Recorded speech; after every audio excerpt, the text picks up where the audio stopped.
Hello everyone, welcome और welcome back to my YouTube channel DPSC with Bhumika. I hope आप सभी अच्छे होंगे और मैं भी अच्छी हूँ। तो लास्ट वीडियो में हमने यूनिट 3 का फर्स्ट टॉपिक कवर किया था, जो हमारी यूसीसी बुक का है।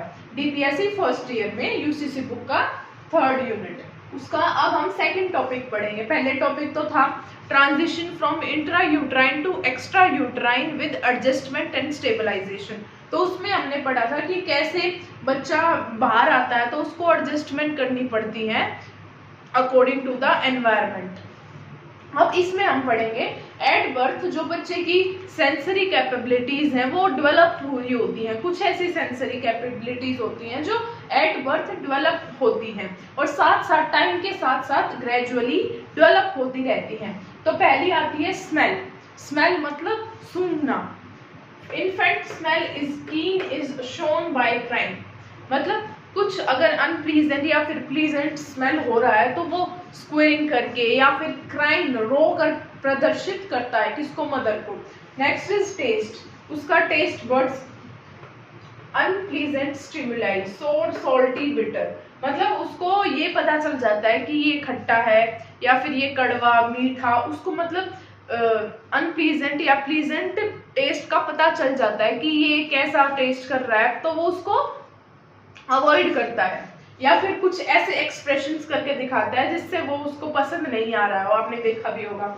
Next is organic sensitivities hunger and thrust developed at birth, मतलब ऑर्गेनिक सेंसिटिविटीज भूख लगना या फिर प्यास लगना, तो ये सारी जो ऑर्गेनिक सेंसिटिविटीज होती है वो बर्थ पर मतलब बर्थ के दौरान डेवलप हो जाती है। तो पहले 24 घंटे मतलब बच्चे के पैदा होने के बाद पहले 24 घंटे उसका जो स्टमक है वो हंगर कॉन्ट्रैक्शंस बनाना शुरू कर देता है, मतलब उसको भूख लगने लग जाती है। जैसे कि जब वो मदर के वॉम में था, मतलब यूट्रस में था, तो जब उसको प्लेसेंटा के थ्रू न्यूट्रिशन पूरा मिल रहा था, लेकिन अब वो उसका बर्थ हो चुका है, वो यूट्रस से बाहर आ चुका है, अब उसको न्यूट्रिशन चाहिए। तो वो न्यूट्रिशन किससे मिलता है? कोलेस्ट्रम्स, जो हमने पिछली वीडियो में पढ़ा था कि कोलेस्ट्रम्स हाई लेवल प्रोटीन होते हैं जो मदर की ब्रेस्ट फीडिंग से पहले दूसरे और तीसरे दिन तक ब्रेस्ट फीडिंग के दौरान येलोइश फ्लूइड कहते हैं उसको। Next is skin sensitivities sense organs for touch temperature and pressure. वो जो बच्चा है उसका बर्थ हो चुका है, अब वो सेंस ऑर्गन्स मतलब उसकी सेंसिटिविटी टच करने की, टेम्परेचर को फील करने की, प्रेशर है कम है या ज्यादा है, तो वो उस पर ज्यादा ध्यान देता है। Next is visual perceptions visions neonates are colour blind. ये तो आपको पता ही होगा कि जो नियोनेट्स होते हैं, नवजात होते हैं, उनको कलर ब्लाइंडनेस होती है, मतलब उनको व्हाइट और ब्लैक दिखता है क्योंकि उनकी जो आईज की मांसपेशियां हैं वो पूरी तरह से डेवलप नहीं हुई होती हैं और उनके आगे एक थोड़ा सा जाला सा फिरा रहता है जो टाइम के चलते अपने आप साफ हो जाता है और फिर उनका जो विजन है वो क्लियर हो जाता है। तो यही इसमें बताया कि नियोनेट्स आर कलर ब्लाइंड, उनको ब्लैक एंड व्हाइट दिखता है। Next is unable to focus on the same object. उनको एक ऐसी वो होती है कि वो मूविंग ऑब्जेक्ट की तरफ हमेशा देखते रहते हैं। उनको कोई अगर हम ऑब्जेक्ट दिखाएं तो वो उनको क्लियर नहीं दिखती है क्योंकि उनकी लैक ऑफ कंसंट्रेशन होती है। उनकी आईज में जो कंसंट्रेशन एबिलिटी होती है वो बहुत ज्यादा कम होती है और वो टाइम के चलते अपने आप ठीक हो जाती है। जैसे जैसे बच्चा बड़ा होता है वो ठीक हो जाती है। ऑप्टिक निस्टैग्मस, अब ये क्या है, ये क्या बला आ गई? ये भी जैसा इसका नाम है इतना कुछ ऐसा है नहीं इसमें, क्योंकि ये एक एबिलिटी होती है। बच्चे जो मूविंग ऑब्जेक्ट्स हैं उनको ध्यान से देखते हैं, उसी एबिलिटी को बोलते हैं हम ऑप्टिक निस्टैग्मस। मतलब बच्चे में एक ऐसी एबिलिटी होती है कि वो मूविंग ऑब्जेक्ट्स को कई बहुत देर तक देखता रहता है। जैसे कि हम अगर बच्चे को कुछ भी दिखा देते हैं, जैसे कि उसके बहुत सारे खिलौने होते हैं, झुंझुने वगैरह जिसमें आवाज आती है, तो उसको वो देखता ही रहता है और वो जैसे हम उसको इधर करेंगे वो उस साइड देखेगा, इस तरफ करेंगे तो वो इस साइड दे, तो उसकी जो मूविंग एबिलिटी है उसको बोलते हैं हम optic nystagmus. Next is hearing least develop. जो हियरिंग है इन सब में से हियरिंग सबसे कम डेवलप होती है एट बर्थ बच्चे में, क्योंकि उसकी जो हियरिंग, इसके 2 रीजंस है।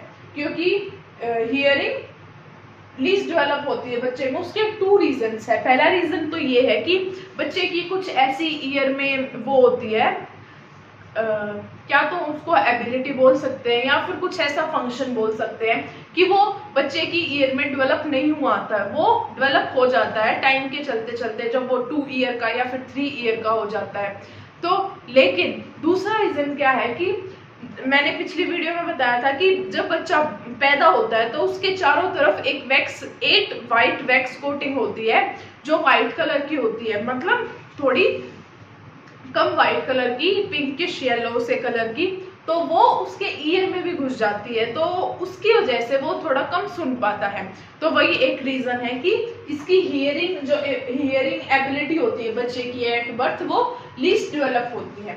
Next is touch and pain, mouth, palm, soles of feet. मतलब बच्चा सबसे ज्यादा टच कहाँ पे फील करता है, एक तो माउथ के अराउंड, देन पाम पे, और देन सोल्स ऑफ फीट। तो ये 3 ऐसे प्लेसेस हैं जहाँ पे बच्चा अगर हम उसको टच करेंगे तो वो सबसे पहले फील करेगा।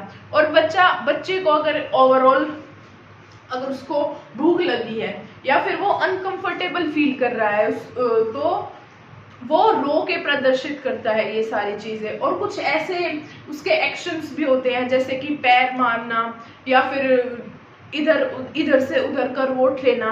तो ये सारे कुछ ऐसे सिम्टम्स होते हैं जिससे मदर को पता लग सकता है कि बेबी अनकंफर्टेबल है या फिर उसको भूख लगी हुई है या फिर उसने सूसू पोटी किया है। तो ऐसे कुछ सिम्टम्स होते हैं जिससे मदर पता लगा सकती है। तो these are the early sensory capabilities, smell, taste, organic sensitivity, skin sensitivities, visual perception, vision, hearing, touch and pain. तो ये 7 हैं। तो इसका अगर पेपर में क्वेश्चन आता है कि describe the early sensory capabilities at birth, तो इसमें आप लिखेंगे, पहले तो इसका इंट्रोडक्शन दोगे कि अर्ली सेंसरी कैपेबिलिटीज में क्या होता है। बच्चे की जो सेंस ऑर्गन्स हैं वो बर्थ पर डेवलप हो जाते हैं, थोड़ा बहुत उसके बर्थ के बारे में बता देना। नेक्स्ट बनाओगे एक फ्लो चार्ट में सबसे पहले ऊपर लिखोगे अर्ली सेंसरी कैपेबिलिटीज, देन ये सारे साथ के साथ उतार देना। देन लाइन बाय लाइन इन सबको एक्सप्लेन करना है विद एग्जाम्पल्स, जैसे कि इसमें स्मेल का एग्जाम्पल देना, वो क्राइम करके दिखाता है, वो टेस्ट का एग्जाम्पल, तो इन सब का एग्जाम्पल देके समझाना। और लास्ट में कंक्लूजन लिखना मत भूलना, इनको सबको कंक्लूड कर देना।